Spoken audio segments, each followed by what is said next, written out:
오늘도 계속 누가복음 말씀 이어서 설교의 제목이 예수님께서 오실 이유가 있으신가 라는 제목입니다. 여러분 어떻게 생각하세요? 전능자이신 예수님께서 오실 필요가 있으실까요? 한계가 있으셔서 또는 문제 해결을 하실 수 없으셔서 오셨을까요? 기독교 신앙에서 하나님의 인간 되심은 신비입니다. 이건 사람으로서 도저히 이해할 수 없는 신비스러움. 그래서 어쩌면 다른 종교와 다르게 하나님의 인간 되심 때문에 전혀 다른 종교와 그래서 하나님을 믿게 되고 참신이라고 고백하는 사람들이 수없이 많습니다. 울지 않으셔도 되시는 예수님께서 오신 것은 부족하시거나 한계가 있으셔서가 아니라 인간들을 위한 아픔에 동참해 주시는 것입니다. 그러니까 초월자이신 신인 그분이 우리와 동떨어진 먼 곳에서 군림하시고 통치하시는 것이 아니라 우리를 이해하시며 함께 하시는 것입니다. 다양하게 펼쳐지는 우리의 삶에서 함께 울고 함께 웃으시는 하나님이시라는 것입니다. 내가 슬플 때 함께 슬퍼하십니다. 왜? 하나님 슬퍼하지 말고 내 슬픔거리를 옮겨주시고 해결하시면 되지 않습니까? 그것을 설명하려면 짧은 시간에 한두 시간에 며칠 만에 몇 년 만에 이게 해결할 수 있는 게 아니에요. 인생이 무엇인가, 삶이란 무엇인가 살아가면서 하나님과 교제하면서 그것을 하나씩 깨달아가는 것입니다. 내가 슬플 때 나는 그냥 혼자 덩그러니 있는 것 같고 나만 가장 힘든 것 같은데 희한하게 그 슬픔 속에서 하나님이 함께 하신다고 하면서 그 눈물을 닦고 그 자리에서 일어나고 하나님의 섭리를 깨달으며 영혼이 맑아지는 거룩함을 경험하는 사람들이 너무나도 많다는 거예요. 근데 그와 반대로 웃을 일이 있고 아무런 문제가 없는데 왠지 모르게 인생이 곤고하고 누가 봐도 다 부러운 삶이에요. 없는 게 없는 거예요. 학벌, 자녀들, 지위, 물질 전혀 부족함이 없음에도 불구하고 우울증에 빠져서 헤어나오지를 못하는 것입니다. 어떻게 일어날 힘이 없는 것입니다.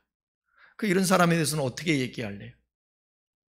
저와 여러분이 살아가는 삶에 어떤 조건이 안 좋아서 하나님은 도대체 나에게 개입하지 않고 뭐라고 계시냐고 그렇게 우리가 질문하면서 탄식할 수 있지만 내가 몰라서 그렇지 하나님은 내 슬픔 가운데서 함께 하시고 나를 독려하시고 시간이 걸리고 기간이 걸려서 그렇지 나를 만들어가지고 성장하게 만들고 성숙하게 만들고 영원한 삶에 입성할 수 있는 그 영혼이 될 수 있도록 지어져 가신다라는 사실입니다. 내가 기쁠 때에도 함께 기뻐해 주시는 거예요. 기독교 신앙이 늘 언제나 십자가 그게 아니라 부활이라는 게 있잖아요. 축제도 있잖아요.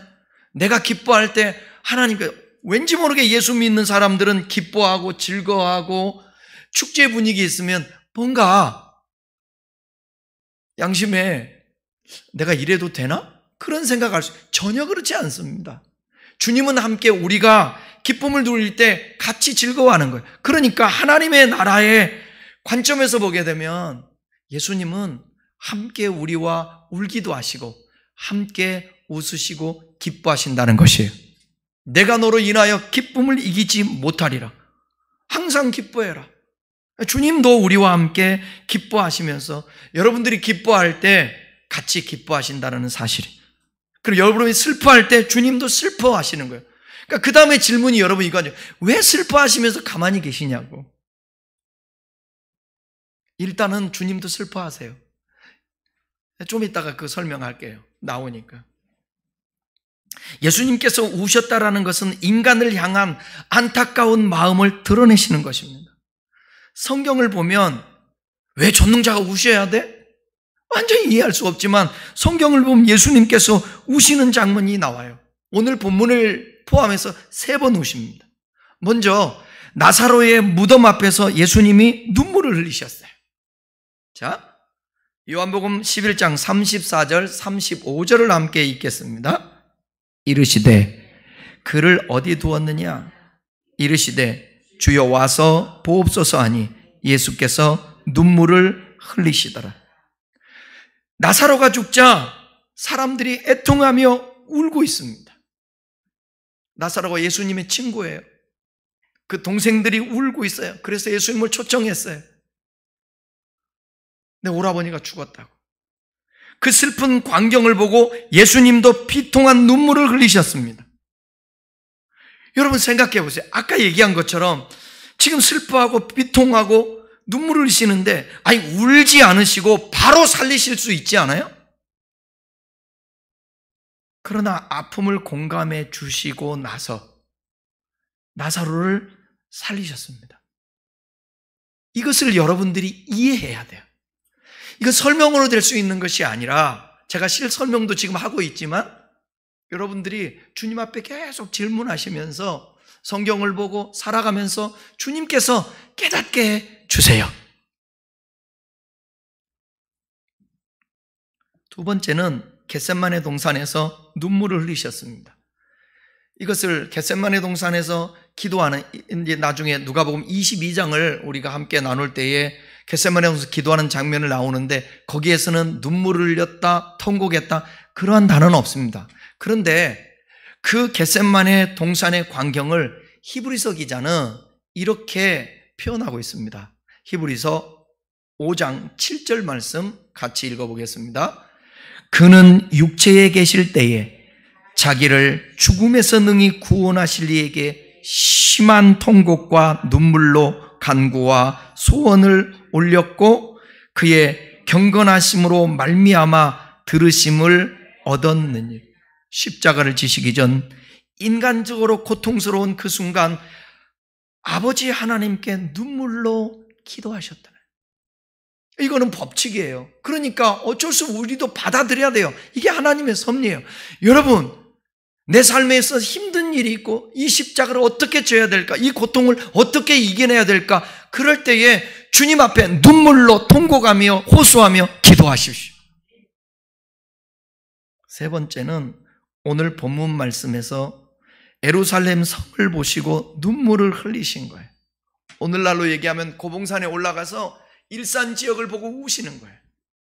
예수님이 남산 적곡대기에서 서울 도심을 보면서 우시는 것과 같은 거예요.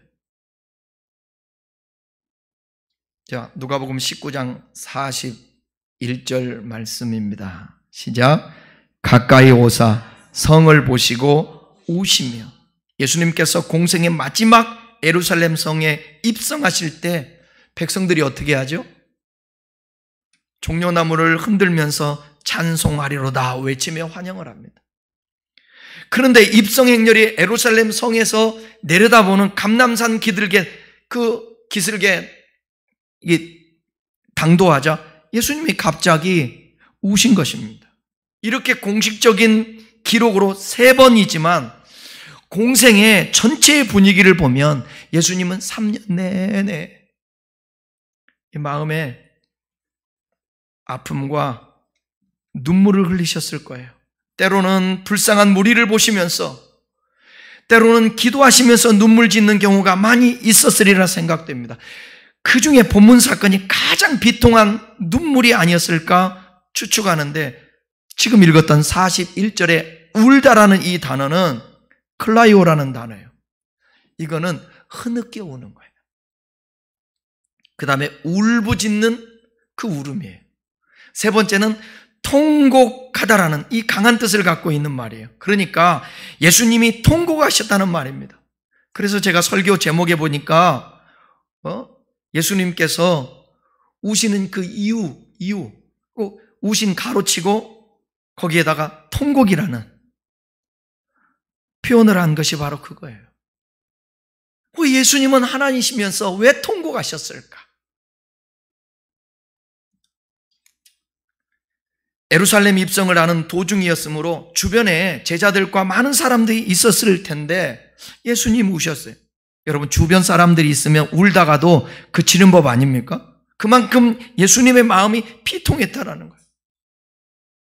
누구를 눈치 볼 수 있는 상황이 아니에요. 체면을 챙길 수 있는 상황이 아니에요. 하나님의 체면도 없어요. 그분의 아픔을 표현하는 거예요. 우시는 거예요. 이게 하나님의 눈물인 것입니다. 하나님의 눈물. 우리 인간들은 도대체 하나님 뭐하고 계십니까? 심판하지 않고. 도대체 왜 내가 이 고통 가운데 있을 때 하나님은 침묵하시면서 아무 말씀도 안 하시고 문제도 해결하지 않습니까? 우리는 질문할 수 있지만 예수님은 지금 뭐라고요? 우시고 계시다라는 거예요. 이 땅을 보면서, 죄악을 보면서, 감난산 기슭을 내려보면서 눈앞에 펼쳐진 예루살렘 성의 모습은 어쩌면 평화로운 모습이었을지도 모릅니다. 예루살렘 성정의 모습은 그 위용을요 자랑했을 것이에요. 황금빛으로 빛나고 있었습니다. 게다가 마침 그때가 언제냐? 6월절을 치르러 각지에서 몰려든 사람들이 되게 많았어요. 그 사람들 때문에 예루살렘은 온통 축제의 분위기였습니다. 북적거렸습니다. 그런데 정작 예루살렘 성 안에 있는, 예루살렘 성 안에 사는 그 백성들의 영적인 상황은 뭐냐? 암울했다라는 거예요. 사랑하는 여러분, 겉으로는 울고 있는데 그 속은요, 그 영혼이 암울한 게 아니라 그 영혼이 영롱할 수 있습니다. 겉으로는 웃고 있는데, 겉으로는 아무 문제가 없는데 그 영혼이 속에서 울 수가 있다는 사실이에요. 예수님은 그걸 봤다라는 것입니다.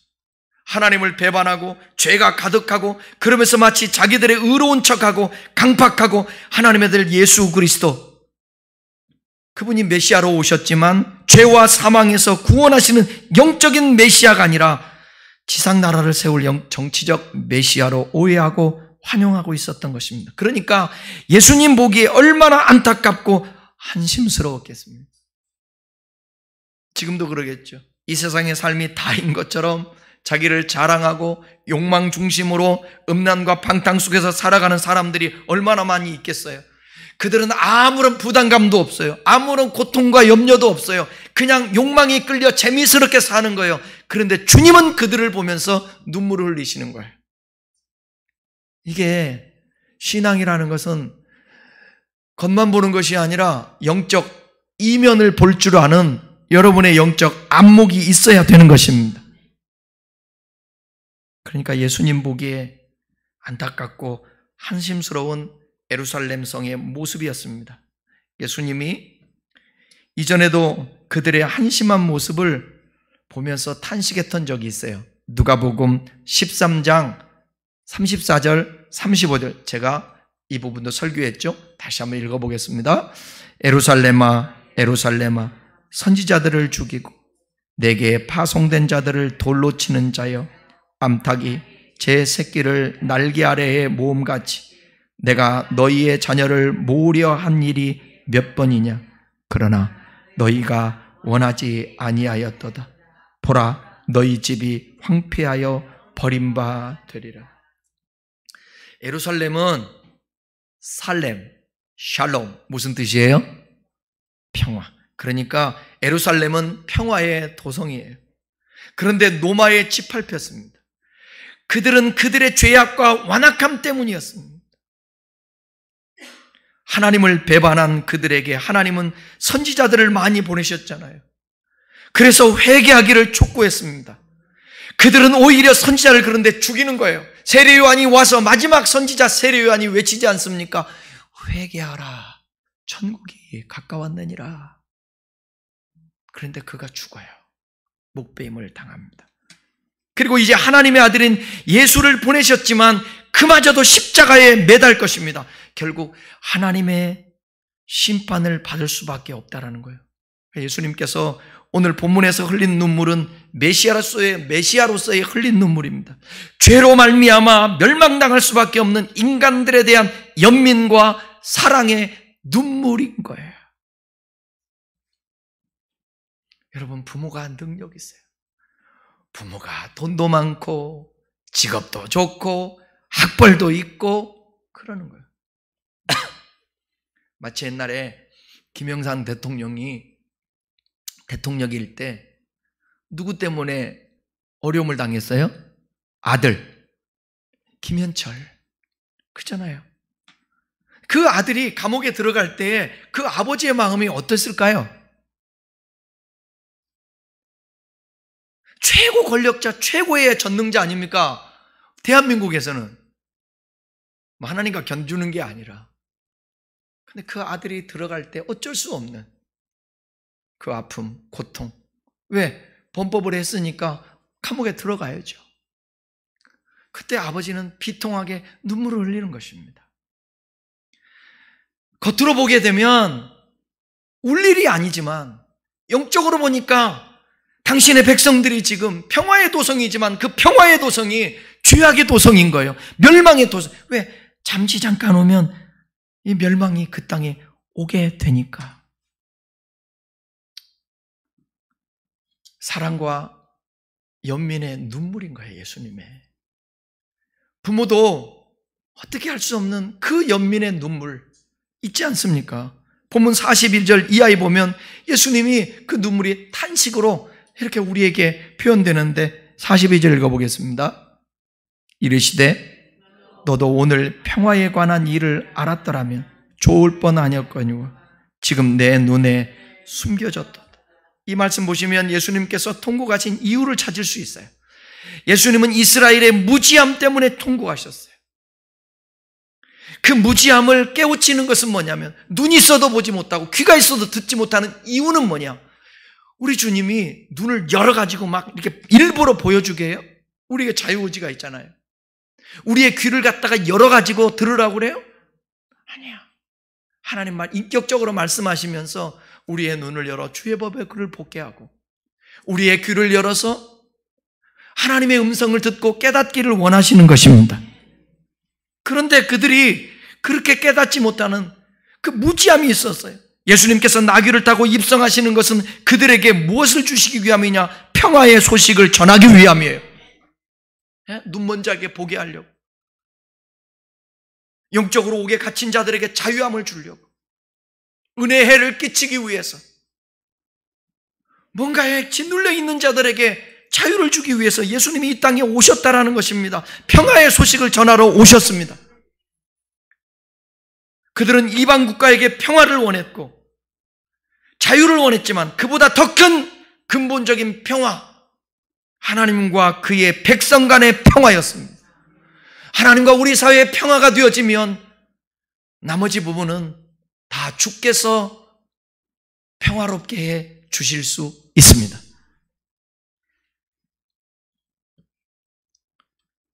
하나님은 아들 예수 그리스도의 피를 통해서 죄인과 평화협정을 맺겠다라는 엄청난 소식을 공포하셨습니다. 죄의 종에서 완전한 자유를 얻게 하시겠다고 복되고 좋은 소식을 전하기를 원하셨습니다. 이보다도 위대하고 가치 있는 평화의 소식은 없습니다. 그런데 백성이 그 소식을 듣지 못합니다. 이해하지를 못합니다. 시온을 향하여 평화를 공포하러 산을 넘는 아름다운 그리스도의 이 발을 알아보지를 못했습니다. 복음을 전하는 자들에게 이사야 52장 7절에서 아름다운 발걸음이라고 얘기하잖아요. 예수님이 그 발걸음, 그 길을 가는, 십자가의 길을 가는 그 발걸음은 우리에게서 아름다운 축복의 예수님의 발걸음이었던 것입니다. 그런데 그것을 깨닫지 못하기 때문에 안타까워서 예수님은 우셨던 거예요. 이제 예수님을 거부한 결과가 가져오는 비극. 예수님은 여기까지. 더 나가서 이제는 그들이 깨닫지 못하는 것 때문에 눈물을 흘리시고 또 그들이 깨닫지 못하여서 앞으로 당할 그 환난과 그 심판의 결과를 알기 때문에 그 비극을 알기 때문에 우셨던 것입니다. 34절, 44절, 43절, 44절 읽겠습니다. 날이 이를지라 내 원수들이 토도를 쌓고 너를 둘러 사면으로 가두고 또 너와 및 그 가운데 있는 내 자식들을 땅에 메어치며 돌 하나도 돌 위에 남기지 아니하리니 이는 내가 보살핌 받는 날을 알지 못함을 인함이니라. 여기에 나오는 날 있잖아요. 이 날은 심판의 날을 의미하는데, 구체적으로는 예수님은 예루살렘이 죄 가운데 장차 멸망할 것을 내다보시고 이렇게 말씀하신 것입니다. 적군이 쳐들어와요.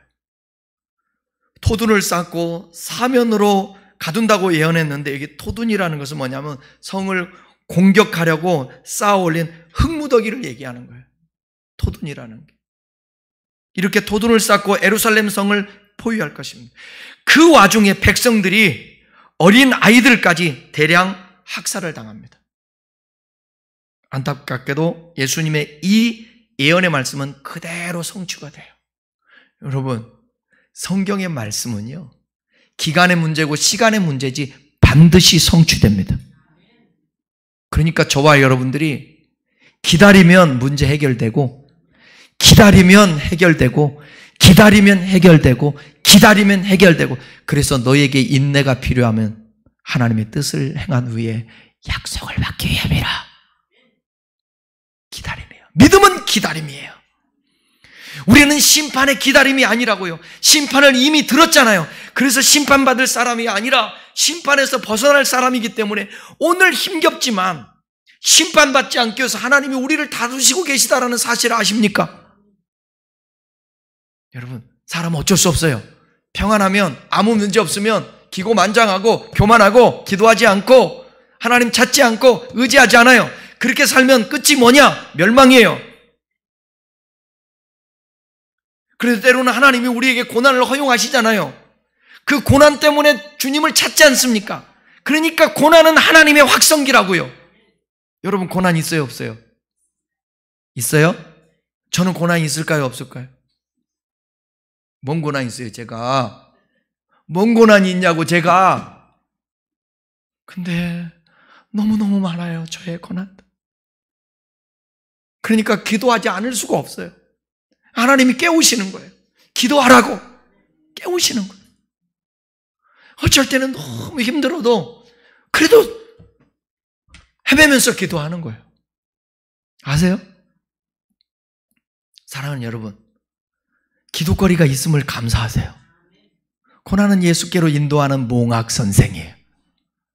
물어볼게요. 여러분 주변에 교만한 사람들 치고 온갖 문제투성이고 고난투성인 사람들이 교만한 거 보셨어요? 얘기해봐요. 고난합니까? 교만해요? 그러지 않죠? 더 겸손하고 낮은 마음이잖아요. 근데 주변에 보니까 어떤 사람이 교만할까요?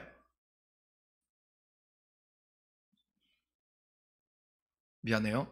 조폭 같은데, 말이야, 이 정도로 될 수 있는 지위, 능력, 실력, 돈. 난 진짜 우리 성도들 너무 감사한 것 같아. 교만할 건덕지가 많은데 겸손해. 야, 왜 그러지?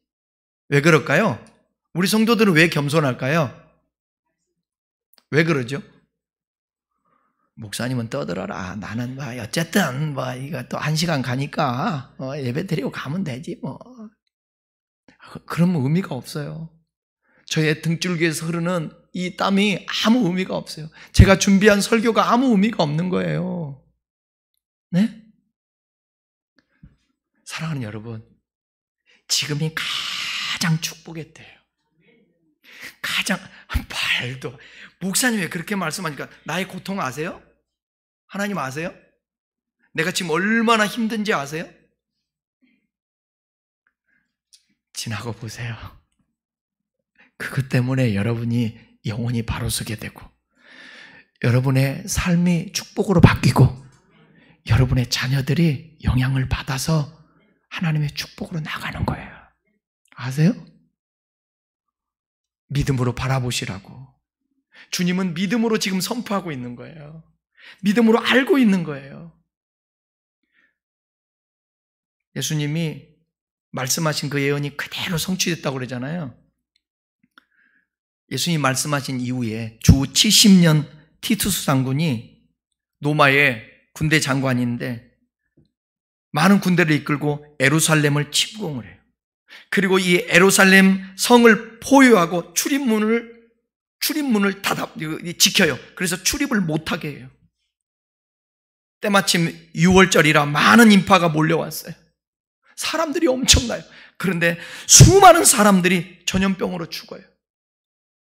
성을 막아버리니까, 오고 가기도 못하니까 먹을 것이 없어 굶어 죽어요. 그리고 학살을 당해요.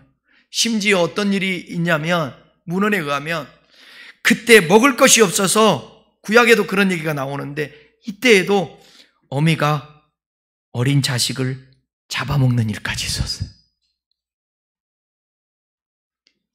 이게 적나라한 인간의 부패된 모습.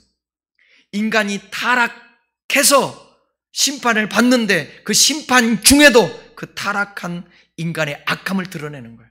죽어야지 자식을 삶아 먹어요? 그게 악한 거예요. 그만큼 욕망이 강하고, 한마디로 아비 규환이었습니다. 또 많은 유대인들이, 여러분 옛날에 그 영화들을 보게 되면, 예수님 시대 영화에도 보게 되면 원형 경기장 있잖아요. 원형 경기장. 그런데 맹수들이 밥이 돼요. 풀어놓고 많은 사람들이, 이 유대인들이 로마 제국으로 끌려가서 경기장에서 맹수의 밥이 되고 글래이터가 돼가지고 검투사가 되어서 죽이고 죽고, 놀이개가 되고 노예로 끌려가 고초를 당한 사람들이 얼마나 많은지 몰라요. 무엇보다 그들이 자랑했던 예루살렘 성전이 돌 하나도 남기지 않고 완파돼 버렸어요. 그 비극의 흔적이 지금도 예루살렘 현지에 남아 있습니다. 여러분, 성전이 세워졌던 그 자리에 지금 현재 뭐가 서 있어요? 이슬람의 황금사원, 황금돔이라고 그러죠. 이 골드돔이, 그게 이슬람 서원이에요. 오직 성전의 서쪽 벽체 일부분만 덩그러니 남아있어요. 그것은 뭐냐면 로마 군대가 웅장한 성전을 파괴할 정도로 강했다라는 증거를 일부러 남겨놓은 것입니다. 그것이 바로 뭐라고 그래요? 벽만 남아있는 거를, 벽이면 무슨 앞에 붙는 게 있잖아. 통곡의 벽. 통곡의 벽입니다. 지금도 많은 유대인들이 그곳에 가서 성전의 회복을 위해서 울면서 기도하고 있어요. 예수님은 감난산 기슭을 내려오실 때 장차 있을 이 비극을 환히 내다보며 울으신 것입니다. 울으신 것이. 그런데 그들은 전혀 모르고 죄악 중에 희희낙낙하고 예수님을 거부하고 있으니 얼마나 안타까운 일이에요. 인생은 그래요. 당장 벌어질 앞일을 아무도 알지를 못해요. 그러니까 오늘 깨어 있어야 되는 거예요. 주님과 함께하고 있어야 되는데요. 죽든지 살든지. 예수님의 마음은 찢어질 듯 아팠을 거예요. 그래서 우신 것입니다. 예수님은 선지자 이사야가 기록한 그 하나님의 마음으로 그들에게 이렇게 말씀하시기를 원하셨을 거예요. 우리 잘 아는 이스라엘의 멸망 앞에 이사야가 고통스러워하면서 선포했던 말 기억하십니까? 이사야서 1장 5절부터 7절을 천천히 한번 읽어봅시다. 너희가 어찌하여 매를 더 맞으려고 폐역을 거듭하느냐? 온 머리는 병들었고 온 마음은 피곤하였으며 발바닥에서 머리까지 성한 곳이 없이 상한 것과 터진 것과 새로 맞은 흔적뿐이오늘 그것을 싸매며 기름으로 부드럽게 함을 받지 못하였도다. 너희의 땅은 황폐하였고 너희의 성읍들은 불에 탔고 너희의 토지는 너희 목전에서 이방인에게 삼켜졌으며 이방인에게 파괴됨 같이 황폐하였고. 그러니까 여러분, 예수님의 눈물은 어떤 의미입니까? 죄인들과 예루살렘에 대한 연민과 안타까움의 눈물. 과거 그 옛날 700년 전에 이사야가 흘렸던 그 아픔, 눈물처럼 반복되는 것입니다. 그래도 그 백성들은 깨닫지 못하는 거예요. 사랑하는 여러분, 오늘 그 생각이 들더라고요.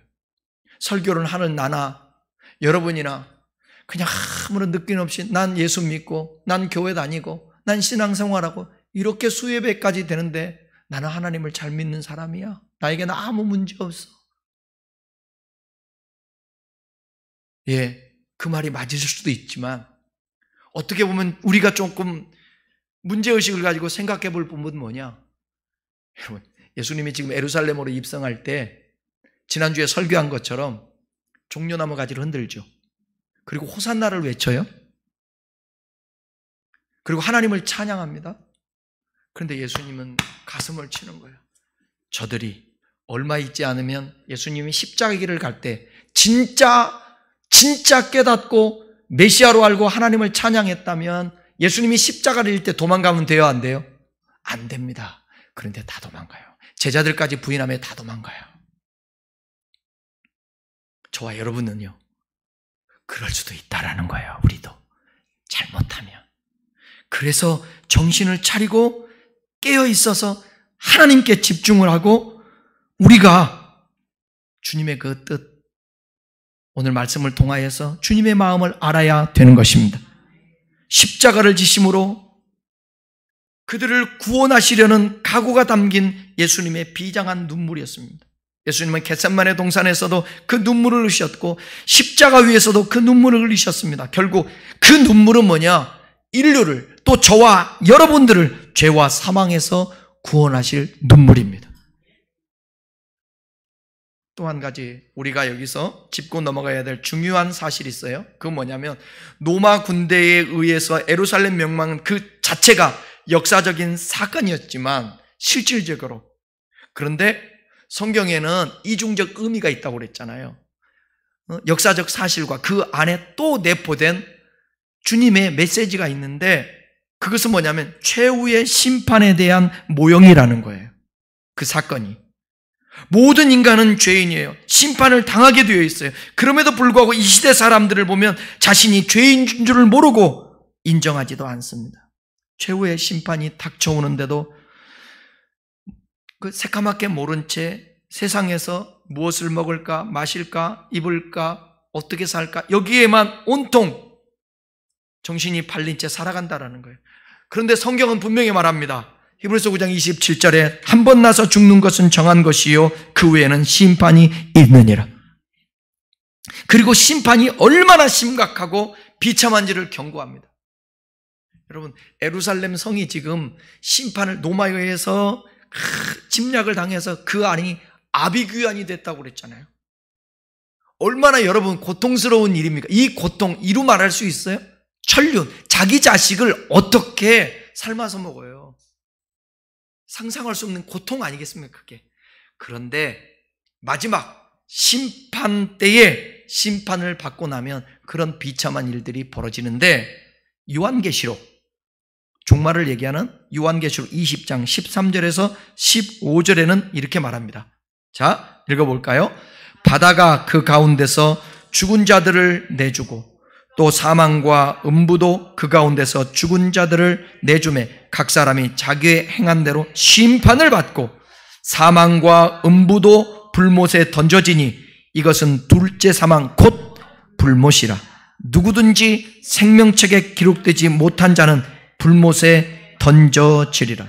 이 불못은 지옥이에요. 생명책에 기록되지 못한 자는 이 불못. 최후 심판 때에 예수님의 십자가의 피로 죄사함을 받지 않은 모든 사람이 이 둘째 사망, 즉 영원히 지옥의 불못에 고통을 당하는 영원한 사망을 겪게 된다는 것입니다. 지옥의 고통이 얼마나 큰지 예수님이 공생의 기간 동안 뭐라고 말씀했어요? 범죄하게 하는 눈은 빼버릴 정도로, 손은 잘라버릴 정도로 그렇게 하고 천국에 들어가는 게 더 낫다고 표현을 합니다. 지옥은 영원히 꺼지지 않는 불로 인해 죽지도 못하고 영원히 고통받는 곳이라고 말씀하고 있습니다. 표현이 그래요. 표현이 그래. 성경 보면 여러분, 예수님은 이와 같은 지옥의 형벌을 당하게 될 영혼을 바라보시면서 안타까운 마음으로 눈물을 흘리셨던 것입니다.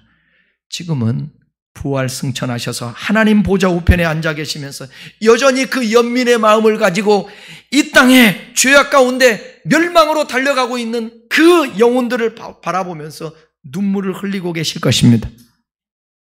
예수님께서 구원의 길을 열어놓으셨건만 죄 가운데 아무것도 모르고 지옥을 향해 달려가는 인간들을 바라보면서 탄식하는 그 주님의 마음을 우리가 헤아려야 된다는 거예요. 또한 예수를 믿노라 하면서도 여전히 죄 중에 있는 자들을 바라보면서 눈물을 흘리십니다. 그러니까 이 시대를 바라보면서, 이 한국교회를 바라보면서 우리 주님이 눈물을 흘리시고, 우리 교회의 영혼들을 바라보면서 때로는 안타깝게 눈물을 흘리고 계시다라는 것을 우리가 기억하셔야 돼요. 그분이 눈물을 흘리실 이유가 뭐기에? 전능자이신데 우리를 사랑한 그 사랑의 마음에서, 연민에서 나오는 눈물이고 통곡이었던 것입니다. 결론입니다. 이제는 예수님만 눈물을 흘릴 것이 아니라 우리도 그 눈물을 흘려야 합니다.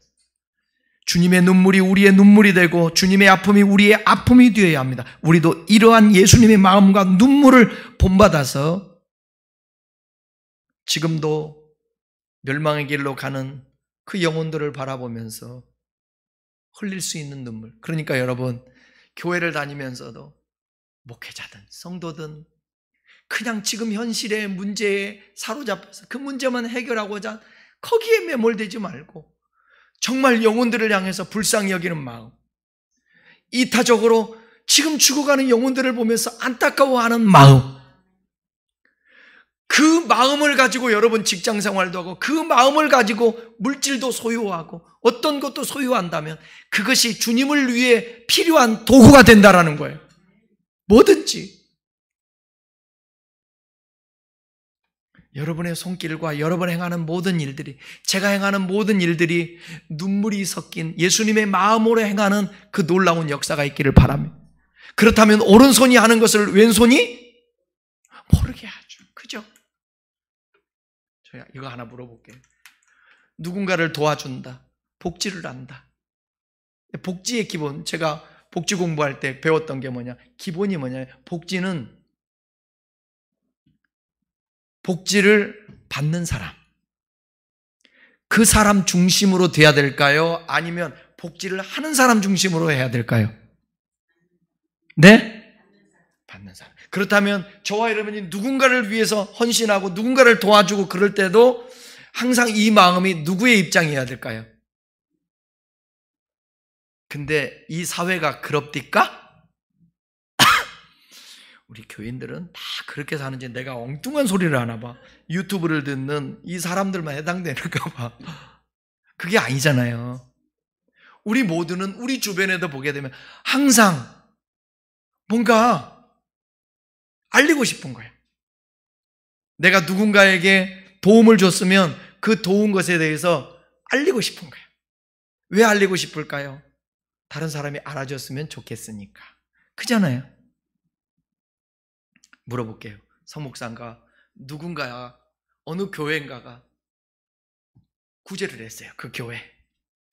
그러면 그 구제한 교회에서 내가 구제했다고 다니면서 우리 그 교회에서 구제했는데 내가 했는데 하는 목사가 되었으면 좋겠어요. 입국 다물면서 하나님이 알아주시. 그랬으면 좋겠어요. 전자예요, 후자예요? 근데 속내는 좀 전자했으면 좋겠죠. 우리 목사님도 좀 이렇게 하고 우리 교회에서 했는데 그러고 싶기도 할 수 있죠. 주님이 왜 그런 말씀을 하셨는지, 바로 우리가 행하는 모든 일들은 하나님의 눈물을 담아서 예수님의 마음을 가지고 설교도 하고 찬양도 하고 누군가에게 사람을 대하고 그리워 안 그리워? 오늘 손님 목사님이 오셔서 식사를 대접하고 식사를 하는데 이제 밥을 먹었어요. 밥을 먹는데 같이 식사하시는 분이 많이도 드시는 분이 아니에요, 이분이. 근데 그 음식 중에서 나물, 그 뭐라고 그래요? 간에 좋은 그 나물이 뭐죠? 미나리. 미나리가 맛있었나 봐요. 근데 미나리를 먹다가 이거 더 먹고 싶은데 그래서 사장님 미나리 좀 줄 수 있어요? 그랬더니 네, 그래 대답은 했는데 안 와. 그래서 사장님 제가 이렇게 사장님 이러지 않고 사장님 여기 미나리 좀 주시죠. 그랬더니 가지러 갔어요. 그러던데 가지고 오면서 탁 던지면서 이렇게 얘기해요. 원래 이거 추가하는 거예요. 다음부터는 안 돼요. 이러는 거예요. 그래서 아니 그 내용을 모르니까 설명을 해주면 좋을 거 아니에요.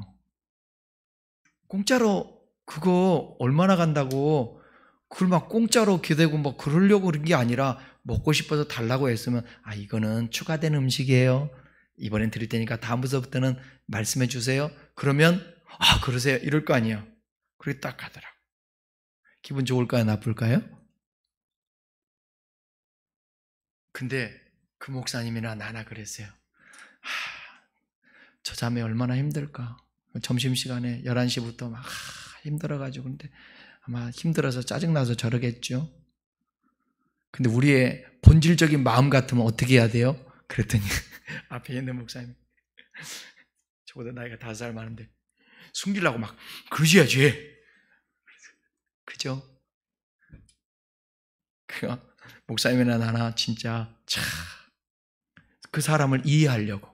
그래서 내가 그랬어요. 우리 안에 필터를 가지고 걸러냈잖아요. 그죠?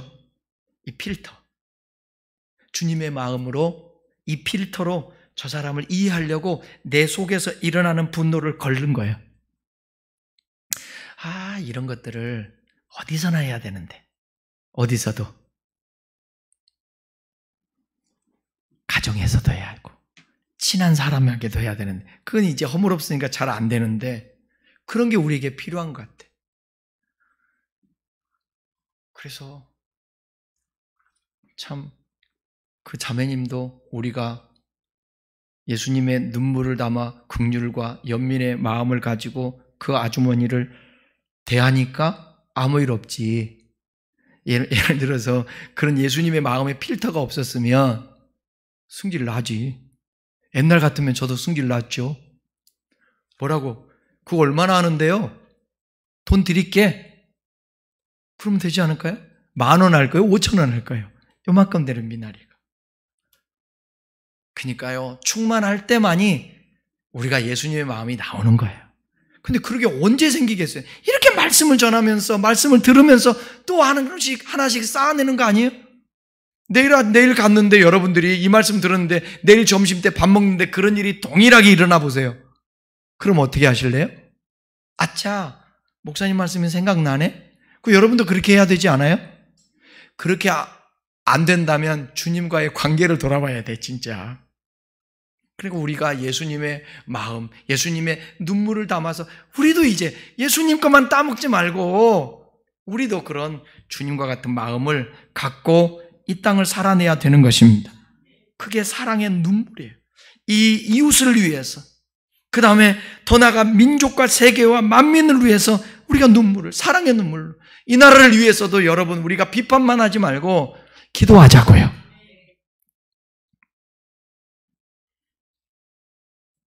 위대한 신앙인들은 한결같이 사랑의 눈물들이 있었습니다. 저와 여러분, 예수님께서 왜 우셨는지 알으셨으니까 주님의 마음을 헤아려 감사하면서 우리에게도 그 사랑의 눈물을 달라고 기도하고 그 사랑의 눈물로 사람들을 대하면서 이 땅을 조금이라도 하나님 나라가 임할 수 있도록 그 역할을 감당하는 저와 여러분 되기를 주님의 이름으로 축원합니다.